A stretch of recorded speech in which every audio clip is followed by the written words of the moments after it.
Brenath adjusted the hood of his travel-worn cloak, his gaze drawn to the sprawling canopy above him. The heartwood towered above Fairwith, its immense branches stretched skyward, blotting out the fading light of the setting sun. The air thrummed with life, charged with a magic so ancient and raw that it seemed to hum in his chest. In all his decades of wandering to Athlin, no place had ever felt as alive, as steeped in power, as this glade. The day of the verdant bloom was no mere festival. It came only when the signs aligned, dictated by omens known to the wisest of the Fae. Beneath the heartwood's shadow, Fae from across the realm had gathered, their iridescent skin shimmering faintly in the dappled light, as though reflecting the essence of the land itself. Music floated softly on the breeze, harp strings weaving through the rhythmic chants of druids encircling the tree. The air was thick with the scent of moss and blooming flowers, anchoring the surreal beauty of the gathering. Brenath picked his way carefully through the throng, mindful of the roots breaking through the forest floor. The Fae treated their land with an almost visceral reverence, bound by an ancient pact with Lurthorn, the god who had shaped both their kind and the world they called home. At the base of the heartwood stood the elder seer. Her silken robe shimmered like liquid moonlight, catching the faint, shifting glow of the glade. Though her face was deeply lined, each wrinkle a testament to centuries lived, her sharp eyes betrayed no weakness. "You've come far, wanderer," she said as he approached, her voice soft but resonant, carrying a weight that settled uncomfortably in his chest. "But some paths cannot be walked alone, nor abandoned once begun." Brenath raised an eyebrow, irritation flickering beneath his curiosity. "I came to witness the bloom, not to be riddled with cryptic warnings, Elder." The seer met his gaze with a faint smirk, but it quickly faded into something closer to regret. She turned away, stepping onto a dais of twisting roots, which rose in response to her presence. The hum of chanting faded into silence as the gathered Fae stilled, all eyes on the seer.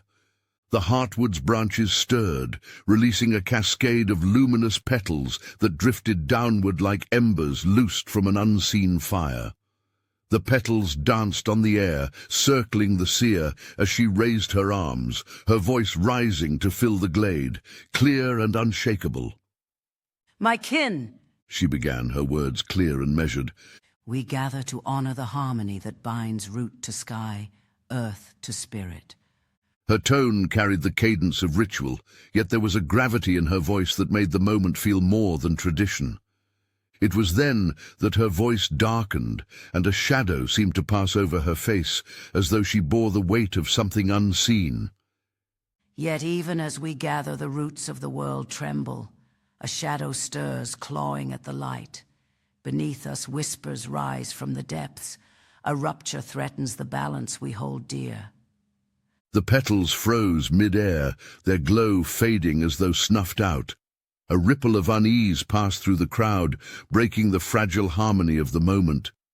Brenath felt a chill as the seer's gaze swept the glade. Her eyes, now clouded like storm-heavy skies, seemed to pierce through time itself. "Beware the fracture," she intoned, her voice swelling like distant thunder. "When it comes, no root shall hold firm." The still petals fell fast to the ground, carried away by a sudden, unnatural wind.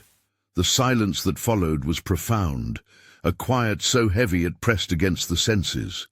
Even the music that had once laced through the gathering failed to rise again, as if the weight of her words had stilled the very air. Brenath lingered at the edge of the crowd, the seer's warning looping in his mind. This was no celebration, it was an omen, a foretelling cloaked in ritual. Whatever lay ahead felt vast, ancient, and utterly beyond his understanding. Far to the east, where the sea kissed the southern coast of Havenshire, the elven kingdom of Isvalir basked in the glow of a fading sun. Its towers of pale stone rose like frozen waves above the restless ocean, their beauty a testament to the harmony between elven craftsmanship and the wild majesty of the sea. Yet within the city's walls, beneath its serene facade, unrest simmered, like the low groan of ice before it fractures. Princess Ilaris stood at the edge of the royal terrace, watching as the horizon drank the last light of the day. The keening cry of gulls wove through the whisper of the wind, which toyed with the edges of her heavy cloak. Her burdens sat like stones upon her chest, but she bore them with the quiet dignity demanded of her station. Below, the harbour rested in quiet stillness, its ships swaying on waves of silver and shadow, their sails furled but waiting. The sound of deliberate steps on the cold stone broke the quiet, as certain and measured as the tides below. Ilaris did not look back. There was no need. Prince Kalith arrived beside her, his figure tall and commanding, a presence that demanded attention without effort. His armor reflected the last embers of sunlight, and his twin swords gleamed faintly, an ever-present reminder of the duties he bore. Despite his composed exterior, a restless tension radiated from him like an archer's bow drawn too tight. "You mean to sail?" she said, her voice soft but steady. She did not turn to face him. Kalith inclined his head. "The trade routes have faltered," he began, his tone even. "The northbound ships return late, if at all. Those that do bear scars, hull and crew alike. The dwarves deny responsibility, but their silence grows louder with each passing season. Something troubles the waters, though its nature remains shrouded." Ilaris closed her eyes briefly, letting the sea breeze cool the heat rising within her. "And you think the dwarves are to blame?" "Perhaps," he admitted, stepping closer. "Or perhaps something stirs in the deep, unsettling the balance. Whatever the cause, we cannot risk leaving it unchecked. Our harbors are our lifeblood, sister. If the trade routes falter further, it could mean hardship for all of Havenshire." She turned then, her sharp features softened by the fading light.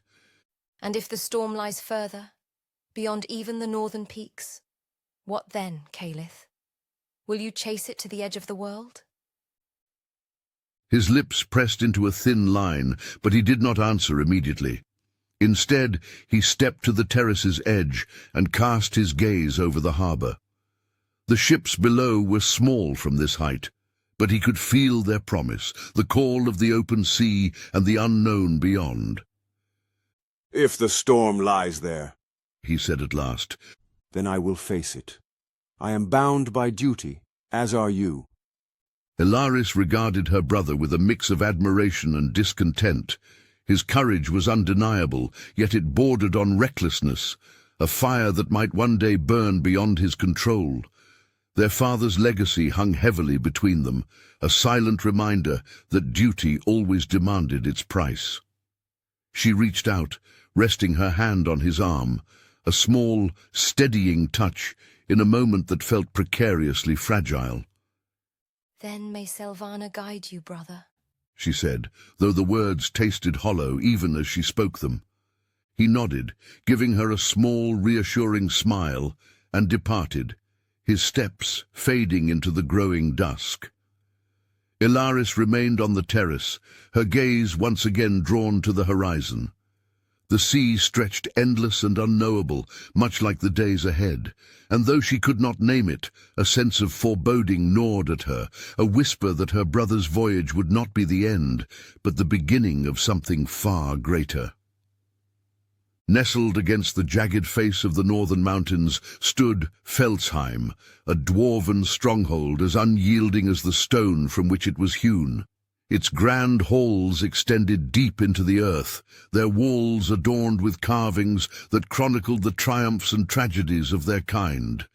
The air thrummed with the pulse of industry, furnaces roaring, hammers striking iron, and the resonant echoes of labor reverberating through the stone.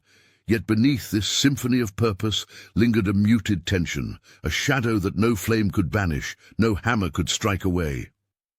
High Thane Bjornar sat in the council hall, a chamber of austere majesty, where massive pillars etched with ancestral runes supported a vaulted ceiling glimmering with veins of gold and silver.